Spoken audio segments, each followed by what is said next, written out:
Above all, the concept is interesting. 街の明かりがとても綺麗ね横浜 Toyota's technology will be the best in the world. Good evening guys, this is KAMPAC Daddy from Japan. Today's dandy family car, Toyota C-pod. Unfortunately, this car is not a family car, but it's so cute. Today I'm gonna review the detail and mysteries of this car for you. This C-pod is Toyota's super small electric vehicle, and it runs electricity. Oops, I'm not ready.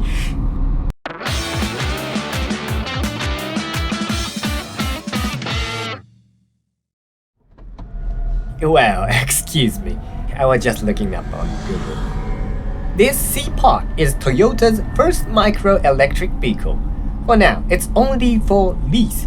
In Japan, they are starting to be used as rental cars. I heard that they will start selling them to the market in 2022. Here in Kanagawa Prefecture, Toyota Rent-A-Car offers this car for rent, and the price is only 800 yen per hour. The C in the C-pod means 3 C's: compact, communication, and connect. Well, for an extremely small vehicle, it feels like normal car. There is no weird behavior or anything like that. Okay, let's check the spec first. Here we go. Now here's a high-speed spec section for busy people. The body side is 24 and 90mm in length, 1290mm in width, and 1550 in height. It weighs 690 kilograms, has a wheelbase of 1780mm, and a minimum turning radius of 3.9 meters. That's great. It is powered by 9.06 kilowatt lithium-ion battery with maximum torque of 56 Newton meter. The front suspension is strapped. The rear is a torsion beam. The maximum speed is 60 km per hour. It can travel about 150 km on full charge. The drive system is everyone's favorite rear-wheel drive.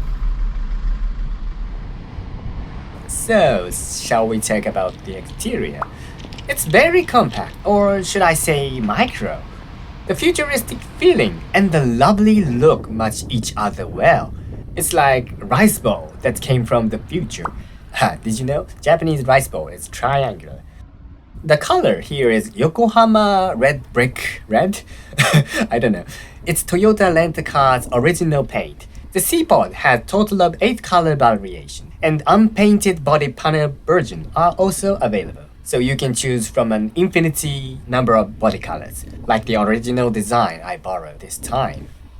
The charging port is located by opening the rear of the Toyota symbol. The front lights are long and narrow design with reflectors hiding the bulbs.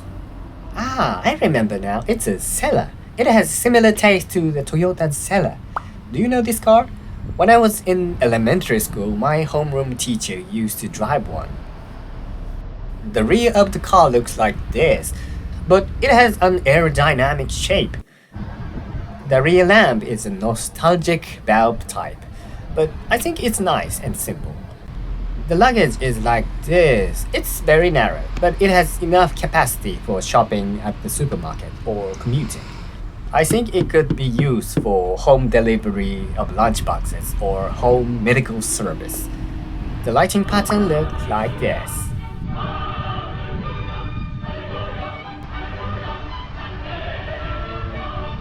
So now let's pick up some good and bad points about interior and exterior. Some good points. The interior is all hard plastic, including door linings, but just fine with me.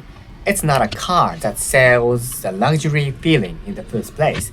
I think it's good. The windows are manually operated. Once I got used to it, I didn't feel any inconvenience. The doors are very wide, making it easy to get in and out. It's very small car, but you can get in just like normal car. Above all, the concept is interesting. 2 cars can fit in 1 parking space. I think there is a picture of it now. You could deploy a lot of corporate vehicles like this, and you could use it as a second car in your home parking space.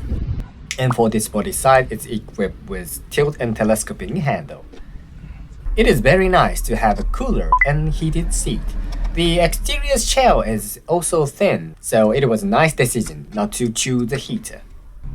Then the bad points. No interior light. Seriously bad point. You cannot check your luggage in the evening. Well, the roof frame is retrofitted, so there may be wiring problem. But indirect lighting or anything would be fine. More light. And the space for the navigation system is not clear. In Japan, a car navigation system is absolutely necessity, since this car would be mainly used for car sharing. Of course, you can use a smartphone, but either way, we'll need holder or space for the map display. Was it really necessary to install a center speedometer? 街の明かりがとても綺麗ね横浜ブルーライト横浜 Next drive feeling.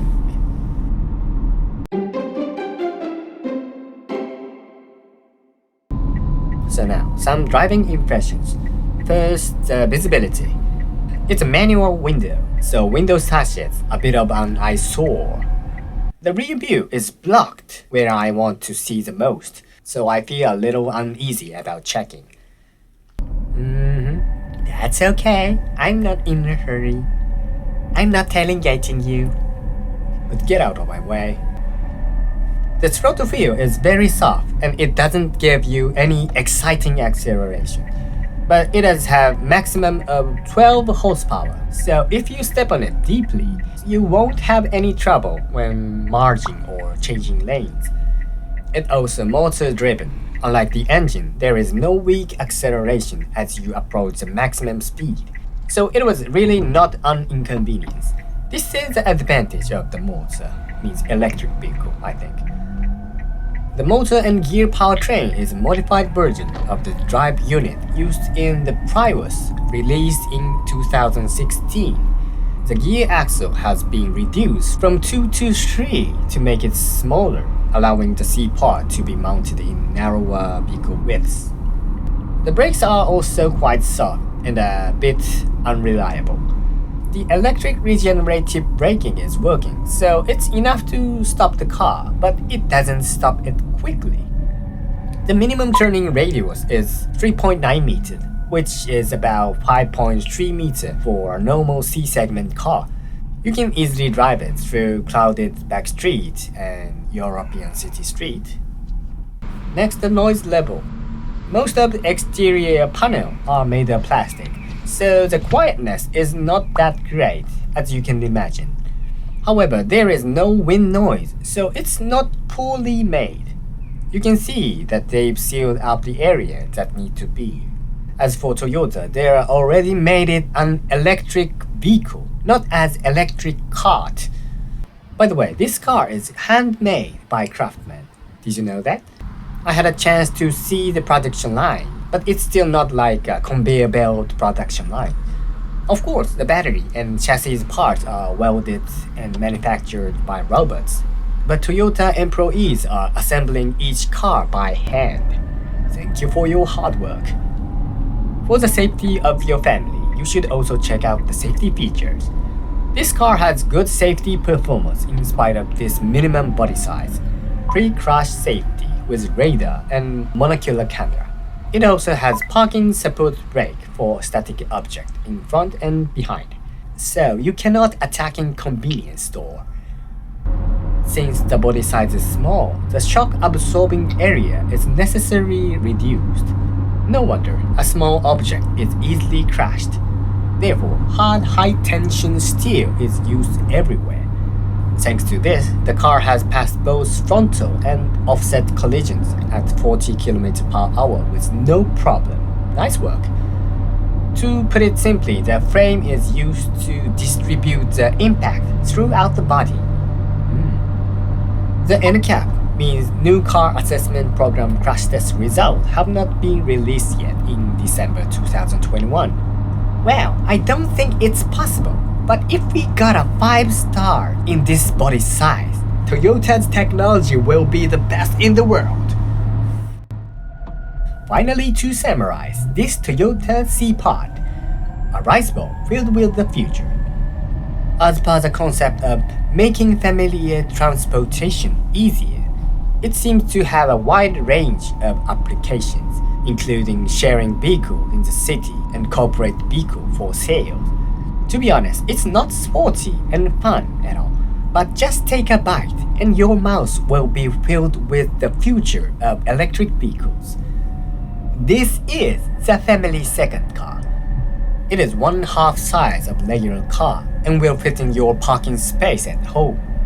You cannot put the car seat in it, but it is easy to use for daily transportation routines, such as picking up children or shopping at the supermarket. I think this is pretty good. The only thing that worries me is the price. In Japan, we have a culture of mini cars called K-jidosha. The price has not been announced yet, but I hope it will be under 1.2 million yen at least. If not, I don't think it will sell well. I'm sure it will sell like hotcakes to the local government. It's a tax. Well-contained safety features. In spite of its size, collision and preventive safety features were well sought out. Up until now, this type of car was just a go-kart that was built on trial basis.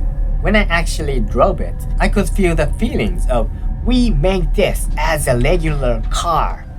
Of course, if hit by a large truck, it would be flattened. But I applaud the company for pursuing safety as much as possible with car of this size. Whew.